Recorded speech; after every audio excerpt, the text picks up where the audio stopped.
Bonjour, bienvenue à ce nouveau rendez-vous de la santé et sécurité au travail organisé par l'Académie UPV en partenariat avec la DETS du Var, la CARSAT Sud-Est et Audalia, ex-AIST 94. Ce rendez-vous de la santé et sécurité au travail est consacré aujourd'hui à la prévention des risques liés à la sédentarité au travail.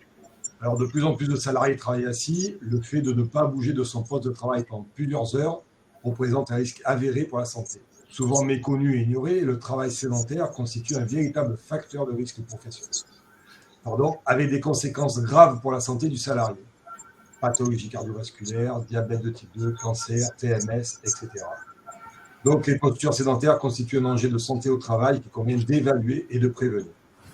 Donc aujourd'hui, nous allons aborder, dans le cadre de ce webinaire, le contexte, les exigences réglementaires, le lien avec le DUER, les définitions, le repérage, l'évaluation et l'identification des mesures de prévention. Comme d'habitude, nous avons réuni une équipe d'experts que je remercie. Alors, nous accueillons ce matin Emmanuel Joly pour la DES du Var, Isabelle Compiègne pour la CARSAT Sud-Est et le docteur Marie-Laurence Auresser pour Audalia. Je passe la parole à nos intervenants que je remercie une nouvelle fois. Vous pouvez poser vos questions en ligne. Merci. Merci beaucoup Philippe. On va pouvoir donc introduire le sujet et c'est effectivement le docteur Auresser qui introduit ce sujet sur la sédentarité au travail. Je lui laisse la parole de suite. Bonjour, je suis donc Marie-Laurence Auresser, médecin du travail et j'exerce sur le secteur Yerborn. Nous allons aborder quelques définitions des notions essentielles. Alors, notamment la sédentarité, de quoi parle-t-on ? La sédentarité, c'est le temps passé en position assise ou allongée durant les périodes d'éveil pendant lesquelles la dépense énergétique est proche de celle du repos. Et l'activité physique, celle-ci correspond à tout mouvement du corps nécessitant une augmentation de la dépense énergétique par rapport au repos. Le sport, quant à lui, c'est une forme d'activité physique organisée avec un objectif de performance et de compétition. Une autre notion à distinguer de la sédentarité, c'est l'inactivité physique. Celle-ci ne doit pas être confondue avec la sédentarité. Ce sont deux notions distinctes et non interchangeables. L'inactivité se définit selon un seuil d'activité physique inférieur aux recommandations de l'OMS. Les recommandations de l'OMS actuellement sont de pratiquer au moins 150 minutes, soit 2h30, d'activité physique modérée par semaine. Par exemple, 30 minutes de marche active au moins 5 fois par semaine. Ou bien 25 minutes d'activité physique intense 3 fois par semaine. Style sport, course, tennis, foot, par exemple.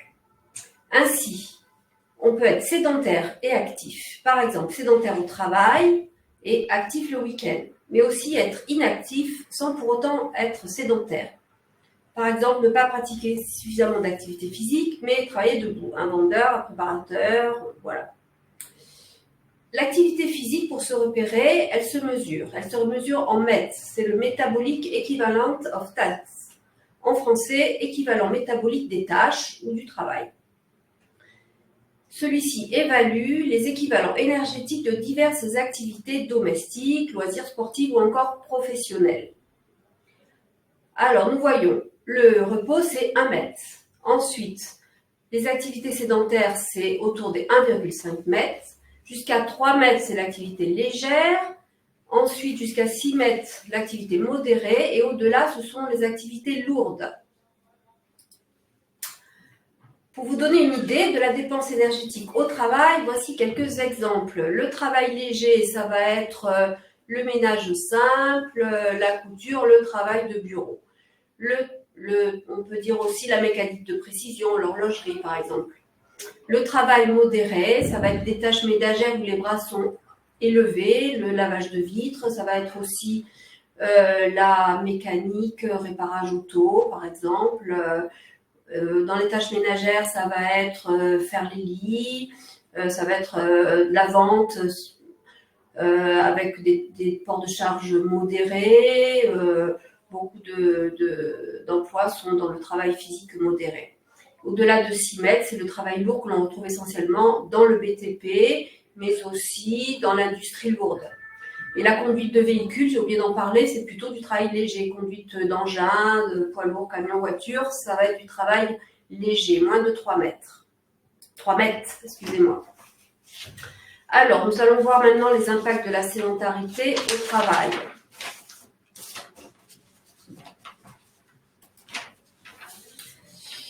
Du point de vue physiologique, la sédentarité génère des dysfonctionnements au niveau des organes, ce qui va altérer notre santé. Ainsi, en position assise prolongée, le diaphragme reste contracté en position basse, avec pour conséquence la baisse de l'amplitude respiratoire, d'où une mauvaise ventilation. Le transit digestif est également ralenti. On observe des tensions au niveau du rachis lombaire, avec augmentation des pressions au niveau des disques intervertébraux. Des tensions également dans les muscles et les tendons au niveau des articulations. Le flux veineux, la microcirculation sanguine au niveau des organes sont ralentis. La pression sur le périnée est accrue, facteur de dysfonctionnement urinaire et de douleurs pelviennes. D'autre part, la trop faible dépense énergétique participe à l'altération du métabolisme des sucres et des graisses, au déconditionnement à l'effort avec affaiblissement du cœur et des muscles. Au total, les organes sont mal ventilés, mal irrigués, les muscles et les os, les articulations s'affaiblissent. Les toxines restent plus longtemps en contact avec l'organisme du fait du ralentissement intestinal. Les sucres et les graisses s'accumulent. C'est un peu comme une maison qui ne serait pas du tout aérée. Les dépôts s'accumulent, ça s'encrasse, c'est pas bon. Ces mécanismes expliquent les conséquences sur la santé qui font de la sédentarité la première cause de mortalité évitable, qui passe de ce fait actuellement avant le tabac. Selon l'OMS, même la sédentarité augmente la mortalité globale. La sédentarité est donc associée à un accroissement des risques de maladies chroniques, comme les maladies cardiovasculaires, avec risque doublé d'hypertension artérielle, d'infarctus du myocarde, d'AVC. C'est pourquoi la Fédération française de cardiologie recommande actuellement de marcher 30 minutes par jour, ce qui réduirait le risque d'infarctus d'au moins 20%. Donc 30 minutes, les recommandations minimales de la Fédération française de cardio sont de 30 minutes de marche 7 fois par semaine. Donc 210 minutes de marche, 210 minutes d'activité physique modérée par semaine.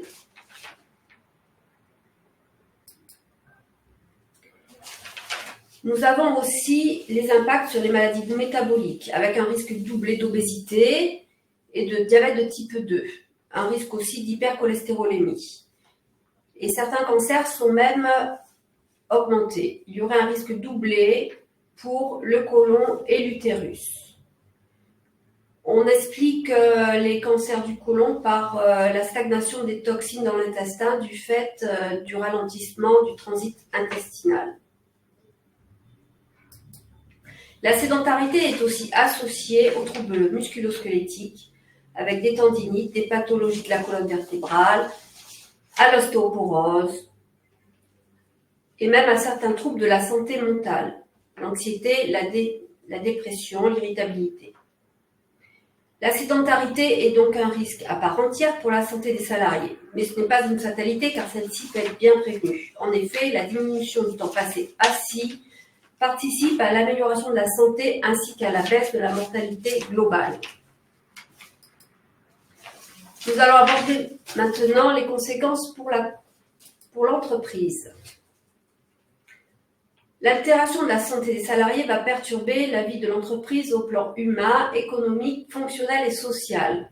Il y aura plus d'arrêts de travail, de maladies, mais aussi en accident du travail. Ainsi, on va assister à une désorganisation des équipes. Si tant est que les salariés sont difficiles à remplacer, il y aura du surmenage, d'où la perte d'efficacité, la baisse de qualité de la productivité, perte de savoir-faire. Ainsi, on tourne dans un cercle vicieux, avec même parfois de la perte de compétitivité et des difficultés financières pour l'entreprise. Ainsi, la qualité de vie au travail et le climat social de l'entreprise vont être altérés, impactant l'image, la réputation, voire l'avenir de l'entreprise. Mais ce n'est pas une fatalité, puisqu'on peut prévenir de la sédentarité, vous verrez après. En améliorant la santé des salariés, on aura des bénéfices pour les salariés, mais aussi pour l'entreprise. Les salariés seront moins malades, moins de stress, moins de TMS et moins de dépenses de santé. La meilleure santé des salariés va améliorer l'expérience du salarié et sa satisfaction au travail. Il y aura aussi des effets bénéfiques sur la cohésion des équipes et le vécu au travail. Au niveau de l'entreprise, les bénéfices se feront sentir par la baisse de l'absentéisme, des accidents, la réduction du turnover et un meilleur engagement des salariés. Ainsi, une meilleure productivité. Par ailleurs, certaines études démontrent les effets néfastes de la sédentarité au travail en semaine ne sont pas compensés par les activités physiques ou sportives pratiquées exclusivement le week-end. Favoriser l'activité physique en entreprise permet aussi de mieux concilier la vie privée, la vie professionnelle, ce qui est un facteur de meilleure qualité de vie au travail, de fidélisation des salariés, d'attractivité de l'entreprise. Donc, une pierre deux coups, amélioration de la santé de l'entreprise et des salariés. Lutter contre la sédentarité peut être considéré actuellement comme un véritable outil managérial. C'est du gagnant-gagnant. Ainsi, je passe la parole à Monsieur Joly. Merci docteur. Bonjour à toutes et à tous. Emmanuel Joly, je représente la direction départementale de l'emploi, du travail et des solidarités et qui compte entre autres compétences l'inspection du travail et c'est la raison pour laquelle j'interviens aujourd'hui devant vous. Donc on m'a demandé en effet de parler un petit peu du contexte et des exigences réglementaires s'agissant de la sédentarité. Donc le docteur a déjà présenté un certain nombre d'éléments s'agissant du contexte et des conséquences concernant la sédentarité. Donc, pour rappel rapidement, en effet, aujourd'hui et depuis plusieurs années, on a un très fort développement du secteur tertiaire et qui s'accompagne par un accroissement très net des postures sédentaires et plus particulièrement sur ces dernières années avec une explosion du télétravail qui génère de facto des postures sédentaires si on n'y prend pas garde. Donc comme l'a dit le docteur, quand on parle de posture sédentaire, on ne parle pas d'inactivité physique. On a des définitions qui sont bien claires par rapport à cela. Mais cette posture sédentaire va entraîner de nombreux risques pour la santé et des risques qui sont majeurs, comme l'a indiqué le médecin du travail. Donc c'est un réel enjeu de santé au travail pour de nombreuses entreprises. Et donc ça constitue un véritable facteur de risque qu'il convient de prendre en compte et d'évaluer dans le cadre de la démarche d'évaluation des risques pour pouvoir prendre un certain nombre de dispositions de prévention au sein de l'entreprise. Et la finalité de cette démarche d'évaluation et de prévention, c'est de réduire efficacement l'exposition des salariés à ces postures sédentaires. Donc, on le verra, et notamment par le biais de Mme Compiègne de la CARSAT, un certain nombre de mesures qui permettent de prévenir, en agissant sur l'organisation, sur la technique dans l'entreprise, pour pouvoir réduire cette exposition, mais ça va passer aussi par les actions de formation et d'information auprès des salariés. Et on va mettre l'accent également sur le caractère collectif de ces mesures et de ne pas nécessairement s'adresser qu'individuellement aux salariés, mais de prendre en compte ce caractère collectif. Donc, je l'indiquais, la sédentarité, c'est un facteur de risque qu'il convient de prendre en compte dans le cadre de la démarche d'évaluation des risques qui est codifiée aux articles L4121.1 à L4121.5 du Code du travail. Donc, qui fixe notamment les principes généraux de prévention, et ces principes généraux de prévention vont s'appliquer également à la lutte contre la sédentarité. Et donc, ça passe au départ et avant tout par la prévention primaire, et on le répète à chaque fois que l'on traite d'un risque en entreprise, et c'est le cas aussi pour la sédentarité, donc d'aller sur la prévention primaire. Et donc ça signifie quoi? Ça signifie d'éviter ou, autant que faire se peut, de diminuer ce risque. Donc on le reverra sur la partie évaluation, ce qu'il convient de faire. Et donc, on va s'inscrire dans une démarche d'évaluation des risques professionnels sur laquelle je vais revenir pour faire quoi? Bien, pour prendre des mesures de prévention pour réduire ces risques-là. Et enfin, je vous dirai quelques mots sur la responsabilité des employeurs en la matière, puisque, in fine, l'employeur est bien responsable de cette évaluation et de cette prévention des risques pour la sédentarité en entreprise. Donc, je le disais, nous avons des articles généraux sur la prévention des risques qui vont s'appliquer à la prévention des risques liés à la sédentarité. Mais finalement, on a assez peu de textes très spécifiques sur la sédentarité. Alors pourquoi? Parce que bon, c'est une préoccupation qui est assez récente. Aujourd'hui, on voit, c'est abordé, c'est pris en compte parce qu'il y a un intérêt majeur en matière de santé au travail et en matière de santé publique. Donc les textes commencent à apparaître, même si aujourd'hui on a encore assez peu de matière normative en la matière. Alors pourquoi? Effectivement, c'est un risque qui a longtemps été un peu oublié parce que c'est un risque à effet différé, le médecin l'a dit, quand on parle d'obésité, AVC, risque cardiovasculaire, ce sont des effets différés. Ce sont aussi des risques qui sont silencieux, donc c'est pas un risque qui est visible en tant que tel en entreprise. C'est pas un risque machine, un risque de chute de hauteur dont on va avoir conscience de façon très très immédiate. Donc c'est une démarche d'évaluation des risques qu'il faut faire, mais qui n'est pas forcément très naturelle dans les entreprises. Donc pour en revenir au texte aujourd'hui qui existe en la matière, donc comme je vous le disais, on a assez peu de matière aujourd'hui en tant que telle, mais récemment on a eu quelques avancées sur le sujet, notamment avec la loi 2021-2018, donc la loi santé au travail, qui a commencé à introduire un certain nombre de mesures, et notamment concernant l'activité physique, l'activité sportive donc en entreprise, avec un ajout au L4622 sur le rôle des services de prévention et de santé au travail, avec des actions de sensibilisation au bénéfice de la pratique sportive. Et aussi l'ouverture du droit au médecin du travail de prescrire de l'activité physique et sportive. On a également tout un volet du plan santé au travail, du plan santé au travail numéro 4 2021-2025, sur la promotion de l'activité physique et sportive en entreprise. Nous avons ici quelques dispositions dans le code du sport qui indiquent également que les entreprises concourent à la promotion du sport et de l'activité physique. Et enfin, le décret 2021-680 qui permet aux entreprises de bénéficier de l'exonération de cotisations sociales pour financer la pratique sportive en entreprise. Donc vous voyez, on a quelques dispositions, mais qui restent encore plutôt incitatives, et vous le voyez, qui sont plus sur de l'activité physique et sportive, et non pas directement liées à la lutte contre la sédentarité, parce que vous le verrez, quand on dit lutter contre la sédentarité, rompre la sédentarité, c'est pas nécessairement une activité sportive, c'est pas vous lancer dans un marathon nécessairement demain, c'est de rompre ces postures sédentaires. Même si l'activité physique et sportive, bien évidemment, peuvent y contribuer, mais vous verrez, les mesures de prévention peuvent être beaucoup plus simples et beaucoup plus accessibles que cela. Je voulais également vous donner quelques éléments quand même normatifs qui existent en la matière sur le travail sur écran.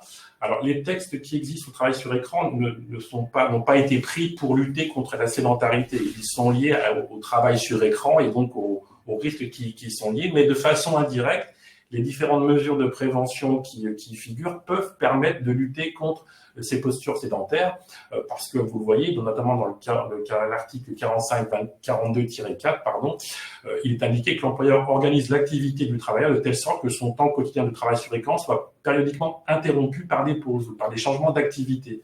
Alors, l'idée, c'est de réduire la charge de travail sur écran, mais il n'empêche que si vous interrompez vos temps quotidiens sur écran, vous allez interrompre votre sédentarité si vous commencez à vous lever, à bouger, etc. Donc, notamment, ce sont des mesures de prévention dont vous reparlera Isabelle. Donc, vous voyez, ces quelques mesures de prévention des risques liés au travail sur écran permettent de lutter indirectement également contre la sédentarité. Mais comme je vous le disais, on a encore assez peu de textes en la matière, et on va aller sur l'obligation générale d'évaluation des risques de l'employeur pour initier cette procédure d'évaluation des risques contre la sédentarité. Donc cette évaluation des risques, elle s'inscrit dans l'évaluation des risques liés à l'activité physique d'une façon générale. Alors, souvent, on pense de façon plus immédiate aux situations de travail qui sont soumises à une forte charge physique, hein, donc des postures plutôt contraintes, le port de charges lourdes, tous ces types de situations obligent l'employeur à une évaluation des risques. Et on y est plus facilement habitué parce que c'est quelque chose de plutôt visible. Et on voit plus directement les effets de ces postures physiques contraignantes. Mais la sédentarité rentre dans cette évaluation globale des risques liés à l'activité physique. Et donc cette évaluation des risques passe par cette phase préalable de démarche de prévention. Et donc c'est vraiment la première étape de la démarche de prévention des risques liés à la sédentarité. Donc l'objectif, c'est d'une part d'identifier bien évidemment les risques, mais et surtout de mettre en place des actions de prévention. Cette évaluation des risques, elle passe par deux étapes essentielles. Première étape, bien évidemment, c'est d'identifier les postures sédentaires. Donc, première question que je dois me poser, c'est est-ce que j'ai des salariés qui travaillent en posture sédentaire dans l'entreprise? Et donc, c'est d'identifier ces activités qui vont être effectuées principalement en posture assise, de façon maintenue, et de pouvoir apprécier le niveau de dépense énergétique. C'est ce qu'indique le médecin du travail et sur lequel on reviendra également pour précisément évaluer ces situations. On a identifié ces postures sédentaires et ensuite on doit apprécier le niveau d'exposition. Quel est le niveau d'exposition de mes salariés? Et donc c'est de quantifier ces périodes ininterrompues passées en posture sédentaire et de pouvoir apprécier également la durée cumulée sur la journée. Mais on y reviendra également pour vous permettre précisément d'évaluer plus correctement ces différentes postures. C'est une obligation de l'employeur et j'y reviendrai, mais l'employeur ne peut pas et ne doit pas conduire cette démarche d'évaluation des risques seul. Il doit s'associer à un certain nombre de partenaires dans l'entreprise pour que cette démarche ait du sens et puisse aboutir et réussir in fine. Et donc, il devra bien évidemment s'associer les services des membres élus au CSE s'il y en a un, et ceux de la commission santé, sécurité et conditions de travail s'il y en a une également dans l'entreprise, puisqu'il a une obligation inscrite dans les textes de les consulter sur les DURP sur lesquels je reviendrai également, sur le plan d'action et sur le bilan annuel. Donc de toute façon, les textes l'obligent, mais au-delà de son obligation légale, il y a un véritable intérêt à associer les représentants des salariés à cette démarche. Il devra aussi, bien évidemment, y associer le salarié compétent en matière de santé au travail dans l'entreprise. Et je vous le rappelle, c'est également une obligation d'avoir désigné ce salarié compétent dans l'entreprise. Donc, je vous le rappelle, c'est quelle que soit la taille du secteur de l'entreprise, on doit avoir un salarié désigné en la matière qui doit être invité aux réunions de CEC au même titre que le médecin du travail.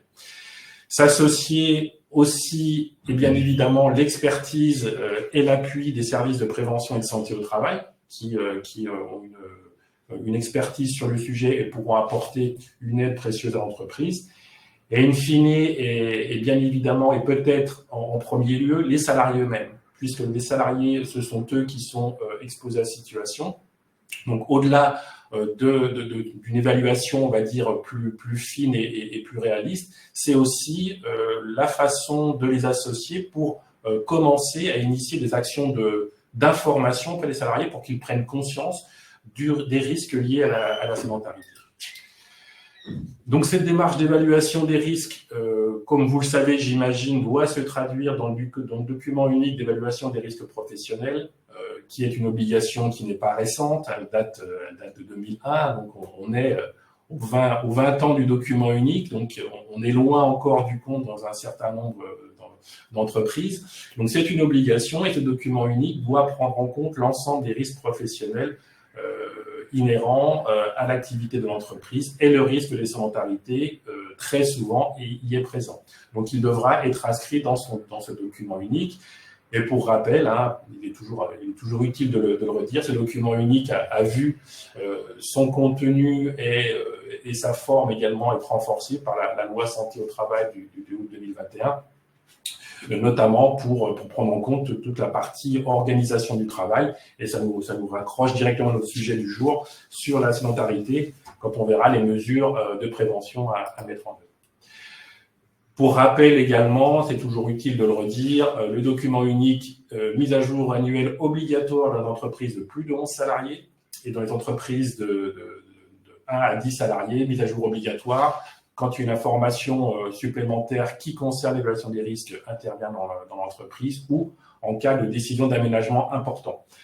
Et donc, ça intéresse également directement les questions des sédentarités, puisque l'aménagement, notamment des postes de travail, et en particulier des postes, on va dire, tertiaires, peuvent avoir un impact direct sur le risque sédentarité.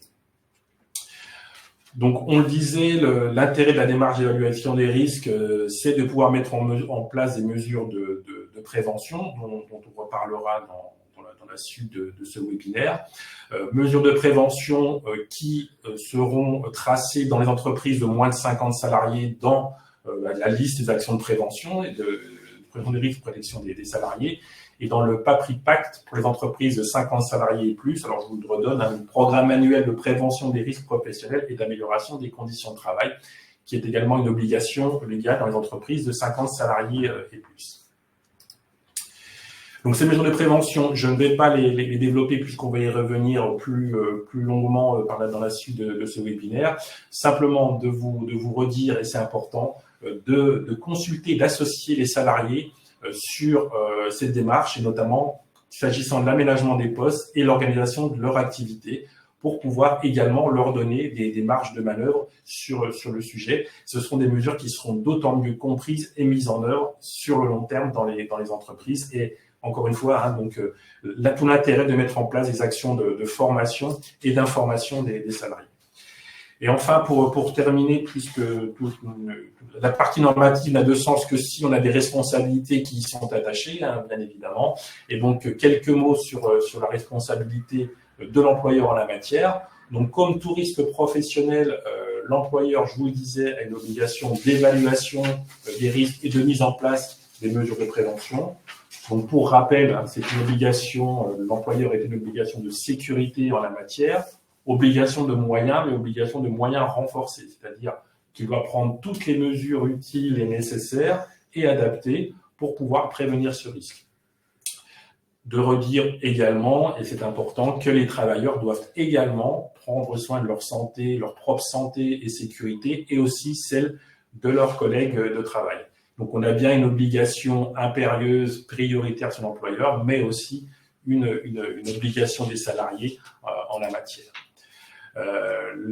Et enfin, quelques éléments sur cette responsabilité qui sera particulièrement regardée en cas de réalisation du risque, donc en cas d'accident de travail ou en cas de maladie professionnelle.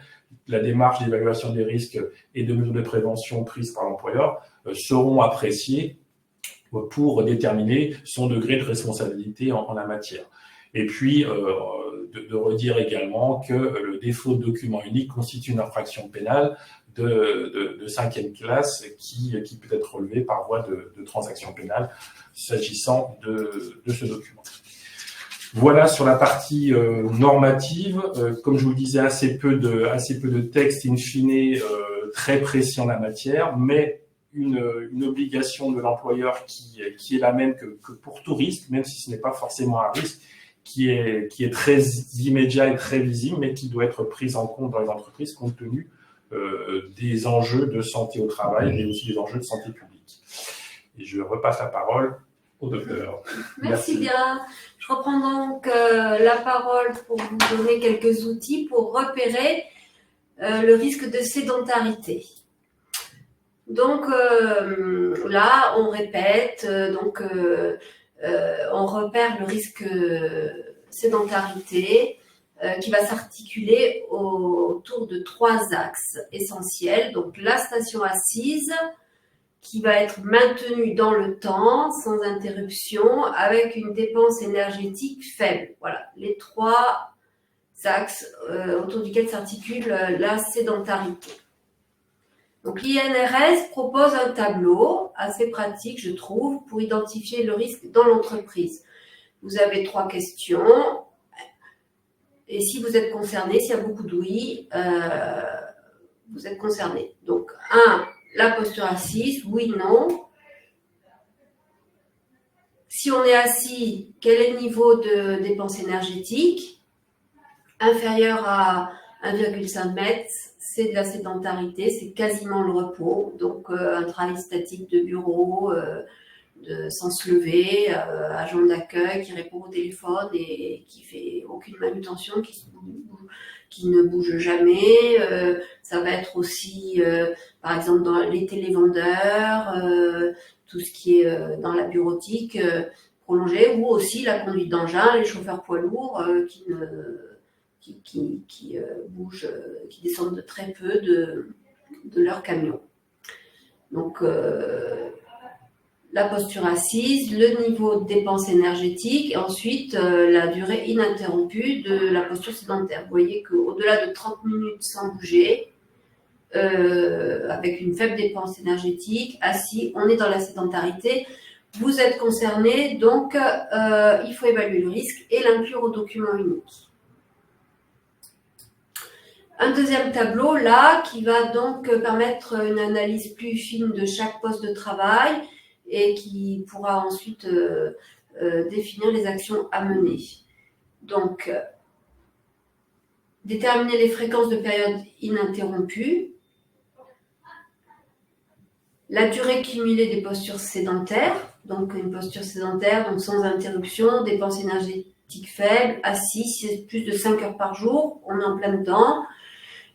Et à ce moment-là, regardez toutes les tâches qui sont concernées par la sédentarité. Là, il faut lister les tâches sédentaires.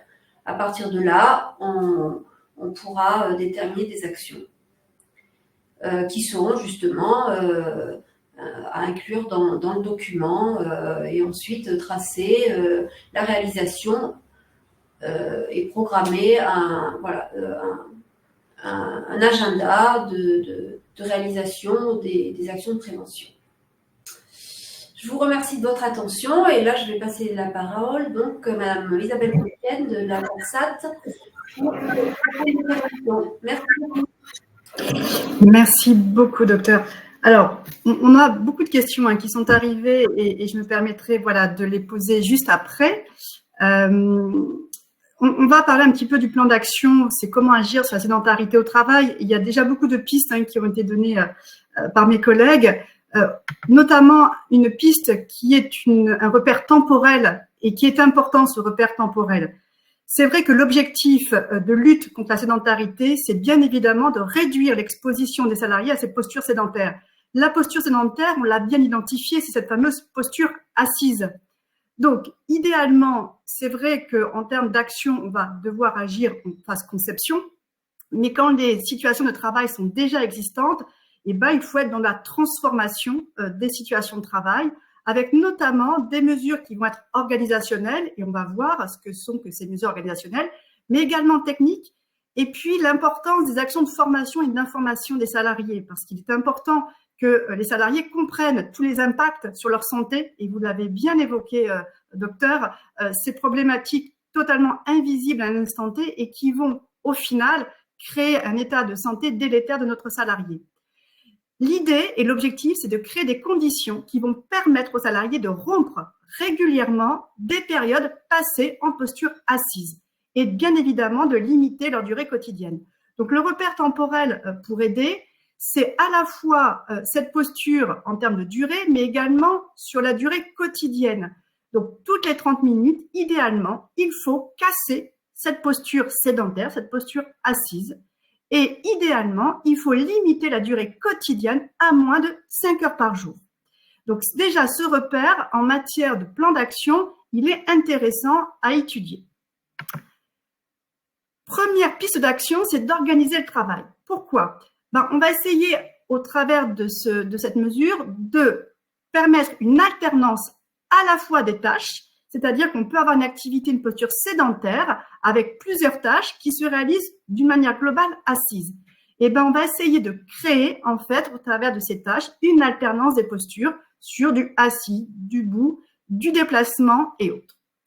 Par contre, pour une seule tâche, on peut aussi effectivement alterner les postures.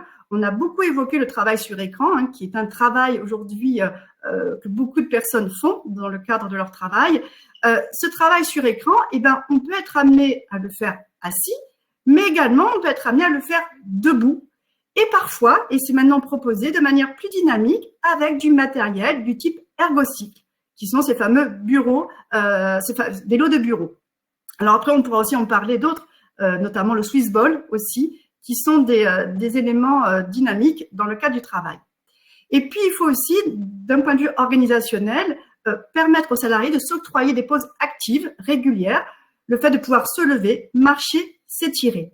Et c'est vrai qu'aujourd'hui, dans beaucoup de travail sur écran ou sur des plateformes téléphoniques, par exemple, ou sur des postes d'accueil, ces pauses actives et régulières deviennent quasi impossibles. Deuxième champ d'action, c'est l'aménagement de l'environnement de travail. Ici, pareil, on cherche à changer, alterner les postures et à se déplacer régulièrement, toujours dans un objectif de rompre ce maintien prolongé de la posture assise. On va pouvoir, par exemple, et ça revient un petit peu à l'inverse de ce qui a pu être imaginé à une époque, créer plutôt des espaces techniques qui sont éloignés du poste de travail. On a eu tendance souvent à ramener l'imprimante au pied du salarié. Et bien aujourd'hui, il faut que l'imprimante, elle soit sans doute au bout du couloir ou en tout cas dans un autre local. De même, une salle de réunion, il faut qu'elle soit à l'écart du poste de travail de manière à pouvoir se déplacer régulièrement. On va bien évidemment opter aussi pour du matériel de bureau à hauteur variable qui va permettre l'alternance entre travail assis et travail debout. Ce type de bureau à hauteur variable, idéalement, il faudra le choisir de manière électrique et puis avec une mémorisation des hauteurs. Donc, c'est un bureau aujourd'hui qu'on retrouve de plus en plus dans les entreprises et qui concrètement, en termes de coût, ne vaut pas plus cher qu'un bureau classique, je tiens à vous rassurer. Il faut également aménager le poste de travail avec des équipements dynamiques, ergocycle, tapis roulant, siège ballon. Actuellement, je fais cette conférence avec vous et je suis assise sur un Swissball. J'ai testé ça depuis quelques temps et j'en suis ravie. L'idée, c'est d'ajouter une activité physique légère à l'activité de travail. Attention, petit bémol, il faut quand même qu'on ait une adéquation entre ce matériel et l'activité de travail. Il ne faut pas effectivement créer d'autres risques, puisque forcément, qui dit Swissball dit souvent instabilité, qui dit aussi tapis roulant, dit qu'effectivement, il faut que derrière l'activité de travail soit en adéquation avec ce type de matériel. Et puis, il ne faut pas imposer non plus ce matériel aux salariés. Et c'est un matériel qui doit être également utilisé de manière alternée. Si vous êtes amené à faire 8 heures de Swissball, non, ce n'est pas non plus adapté. De même, faire 8 heures de travail debout, ce n'est pas plus adapté non plus. Donc, on va vite s'apercevoir que l'aménagement de l'environnement de travail va nous permettre d'alterner en permanence les postures. Également, et je pense si vous pouvez le constater, régulièrement, vous partez au travail, vous êtes assis, que ce soit dans la voiture ou les transports en commun. Lorsque vous arrivez au bureau, vous êtes en posture assise. Lorsque vous allez partager un café avec vos collègues, vous êtes en posture assise. Quand vous allez déjeuner le midi, vous êtes en posture assise, et ainsi de suite toute la journée. Et c'est ce cumul qu'il faut effectivement à un moment donné rompre. D'où l'idée peut-être de créer en tout cas des espaces de convivialité aussi avec des postures debout, de façon à permettre cette alternance. Et puis, dans les fameuses réunions, les salles de réunion, des fois, on enchaîne plusieurs réunions les unes derrière les autres, toujours en posture assise. Et on peut imaginer aussi des aménagements qui vont nous permettre, en tout cas, de travailler sur du matériel qui vont permettre d'alterner ces postures, voire même de passer sur des ergocycles. Ensuite, la sensibilisation, l'information et la formation des salariés. C'est vraiment important cette phase-là, parce que ça va nous permettre de faire comprendre aux salariés les effets des postures sédentaires sur la santé. Et on l'a bien compris que ces effets sont vraiment délétères à long terme. Et puis, c'est aussi l'idée de dire que la posture assise n'est pas nécessairement la posture de travail et que ce n'est pas du tout la posture idéale. Souvent, lorsque vous êtes dans une salle d'attente, on vous dit de vous asseoir. Non, on sort de la voiture, on aimerait bien rester un peu debout. Donc, la posture assise n'est pas forcément cette posture idéale. Également, la sensibilisation et l'information va permettre aussi de comprendre l'intérêt et l'importance des mesures mises en œuvre à l'entreprise. Il faut accompagner vos mesures de prévention, sinon elles seront incomprises et pas mises en œuvre.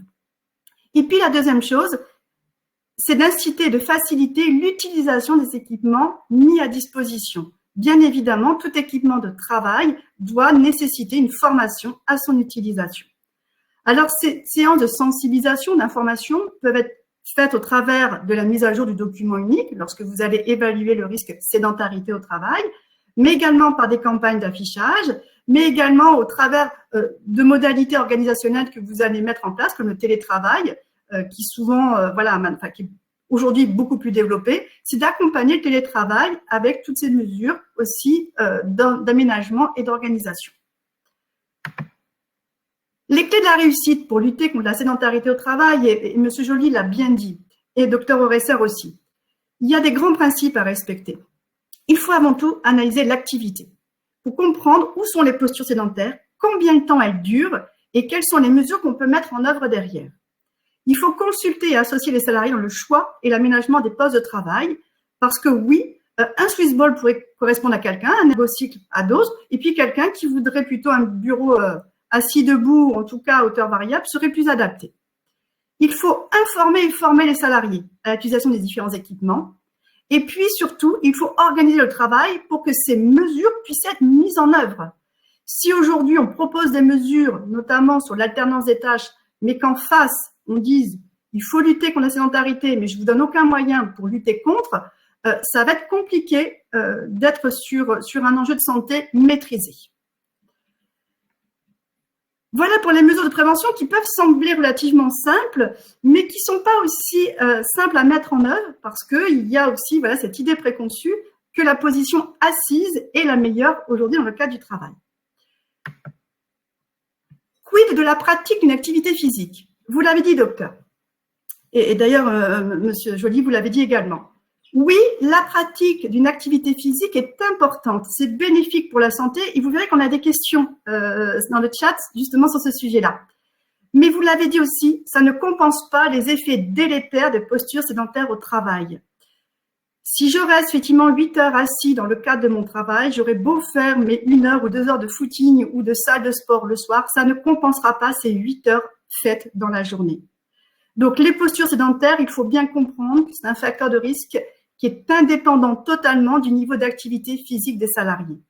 Et que pour prévenir les risques associés aux postures sédentaires, c'est toutes les actions qu'on va mettre en place au sein de l'entreprise qui doivent se focaliser sur l'activité de travail en limitant, et ces repères temporels est important, en limitant le temps de maintien de la posture assise.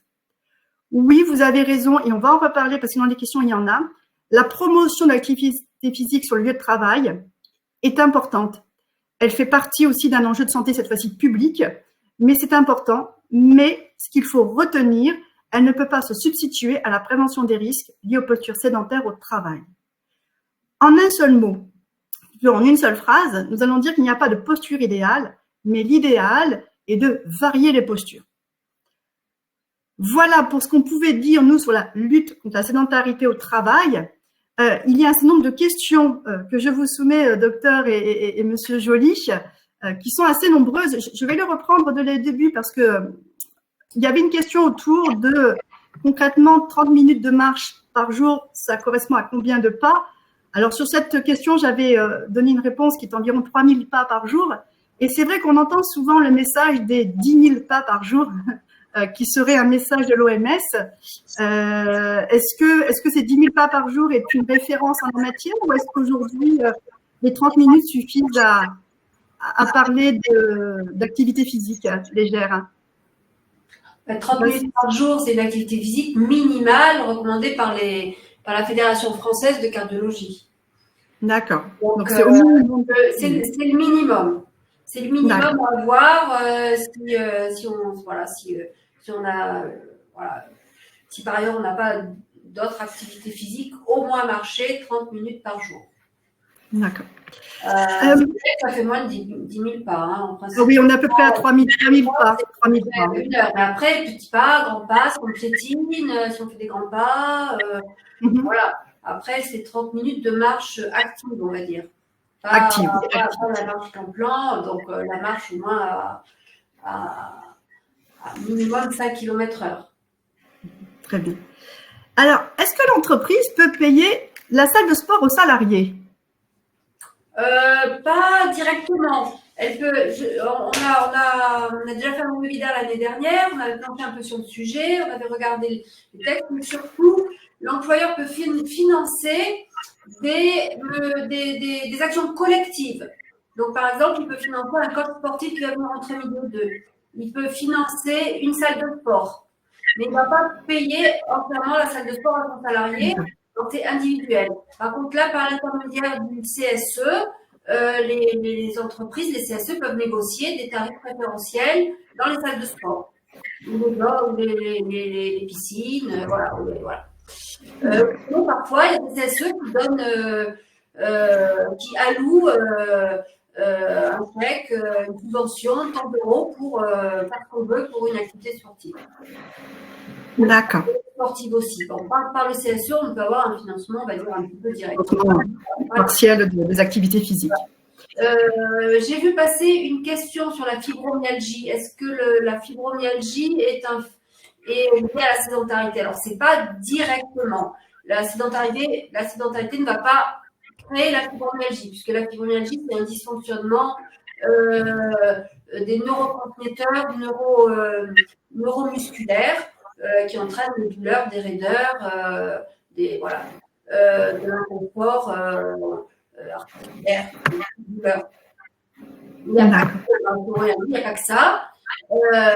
Du coup, en fait, la posture sédentaire va plutôt jouer un rôle aggravant de la fibromyalgie, puisque dans cette maladie, il est conseillé de faire des activités douces et régulières pour justement verrouiller et favoriser, améliorer le trouble de la transmission neuromusculaire qui existe. Voilà. C'est clair. Oui, très bien, docteur. Monsieur Joly. Contre la sédentarité quand on a une fibromyalgie. Monsieur Joly, vous avez parlé d'exonération de charges sociales. Concrètement, ça veut dire quoi pour vous? C'est dans un slide.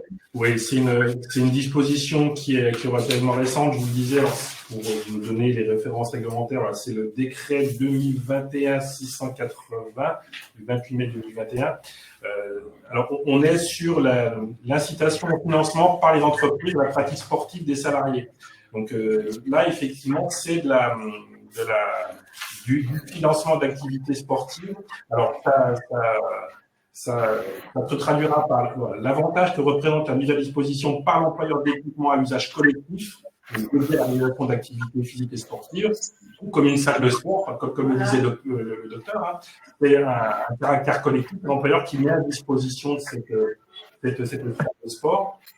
Également le financement par l'employeur de prestations d'activités physiques et sportives, telles que des cours collectifs. Donc également la possibilité que ce financement soit exclu de l'assiette de cotisation sociale dont l'employeur de part. Donc c'est une exo de cotisation sur les activités, mais à caractère collectif. D'accord. On avait une question, oui. Des indemnités kilométriques vélo aussi qui peuvent être intéressantes pour les salariés.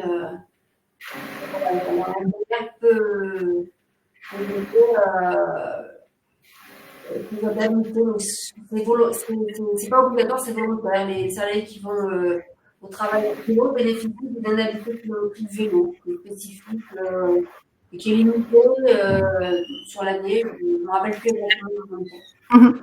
D'accord. Alors, justement, sur les subventions pour aider les entreprises à financer le sport en entreprise, alors je vais répondre pour le sujet CARSAT. C'est vrai que nous avons, des subventions à destination des entreprises, mais sur le champ aujourd'hui du financement du sport, non, nous ne finançons pas CARSAT, ce type de mesures de prévention. Par contre, on pourrait être amené à financer les bureaux à hauteur variable. Par exemple, ça, c'est vraiment quelque chose sur lequel nous, on est sur des principes d'ergonomie. Et ça fait partie des subventions possibles dans le cadre de contrats, par exemple. Ou alors dans le cadre aujourd'hui du fameux FIPU, le fonds pour la prévention de l'usure professionnelle, le fonds d'investissement pour la l'usure professionnelle, qui officiellement a pris ses marques le 18 mars. Donc c'est peut-être quelque chose à étudier dans ce cadre-là. La fibromyalgie, on y a répondu. Alors effectivement, la question aussi sur la démarche d'évaluation des risques que j'ai évoquée. Je vais revenir un petit peu. Il y a plusieurs questions sur responsabilité de l'employeur et comment il peut se faire assister sur la question.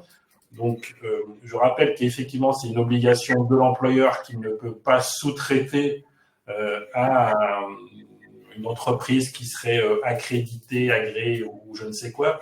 On est bien sur une responsabilité qui incombe à l'employeur. Donc, c'est lui qui doit conduire cette démarche d'évaluation des risques. Comme je disais, il doit se faire assister au sein de l'entreprise par les représentants des salariés, par les salariés eux-mêmes, par les services de prévention et de santé au travail, tous les acteurs de l'entreprise en matière de prévention. Il peut se faire assister, s'il le souhaite, d'un prestataire externe. Hein. Il n'y a pas d'interdiction ou de conditions particulières. Simplement, en termes de processus, peut-être que cette aide externe est utile hein, sur comment on s'y prend. Par contre, sur le contenu, c'est bien l'employeur et c'est bien les salariés, c'est bien la communauté de travail qui est la plus à même de procéder à cette démarche d'évaluation des risques et à la définition des mesures de prévention. Donc, oui, possibilité de se faire assister, mais encore une fois, plus sur le processus que sur le contenu en lui-même et de ne pas se faire emmener sur des affiches qui diraient voilà, je suis une entreprise agréée en matière d'évaluation des risques et tout ce que je vais faire sera à du saut de la qualité. Donc, c'est bien une obligation de l'employeur. On préconise que ce soit une démarche qui soit prise par l'employeur et la communauté de travail. Il y avait une question également sur où on peut récupérer. La présentation va vous être transmise par mail hein, puisque vous êtes inscrit à ce webinaire. Il y a une brochure sur le site de l'INRS dont on fait référence d'ailleurs dans la présentation que vous pouvez distribuer aux salariés hein, pour faire de l'information, de la sensibilisation. C'est la référence ED 6522 sur les postures sédentaires. Donc ça, c'est une petite brochure en quelques pages qui explique un petit peu, voilà, ce que vous avez dit, docteur, sur les risques pour la santé des salariés et sur comment on identifie des postures sédentaires. Je crois qu'on a fait l'ensemble, le tour des questions sur ce qu'on s'est dit. Alors, comme on a atteint plus que la demi-heure en matière de posture sédentaire, hein, puisque ça va faire 52 minutes que nous sommes tous assis à écouter ce webinaire, et ben on va rompre cette posture sédentaire rapidement, puisqu'on va mettre voilà un terme à notre présentation. On espère en tout cas vous avoir. Alors, où se procure-t-on la brochure SVP? Oui, alors on se la procure sur le site de l'INRS en téléchargement, INRS. Et avec la référence que je vous ai donnée, c'est ED 6522. C'est un téléchargement totalement gratuit. On termine ce matin ce webinaire sur la sédentarité au travail.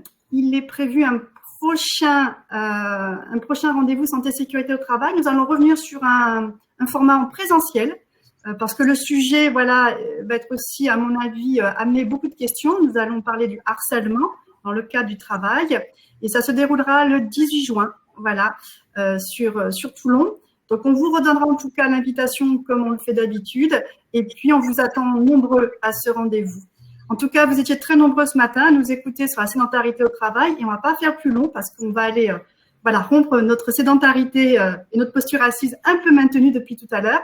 Je remercie beaucoup Dr Oresser, beaucoup Monsieur Joly pour cette intervention de qualité.